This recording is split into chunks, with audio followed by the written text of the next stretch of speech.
மகர ராசிக்கு இந்த ஜனவரி மாதம் எப்படி இருக்கும்? நல்லா இருக்குமா? ராசிக்கு 2ஆம் இடத்தில் ராசிநாதன் இருக்கிறார்.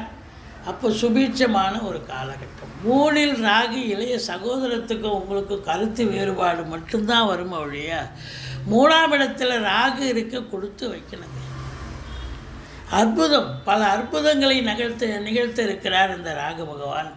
தொழிலில் உத்தியோகத்தில் ஒரு திருப்பு முனை ஏற்படும். நல்ல சம்பாத்தியத்தை பார்க்க போகிறீங்க. உங்களை பொறுத்தவரையிலையும் 10ஆம் இடம் குரு பார்வையில் இருக்கிறது.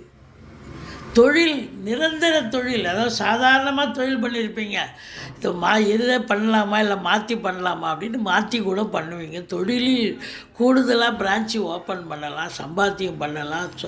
உத்தியோகத்தில் இருக்கிறவங்களுக்கு சலுகைகள் கிடைக்கும், மேலதிகாரி ஆதரவு கிடைக்கும், மொத்தத்தில் சந்தோஷம் கிடைக்கும்.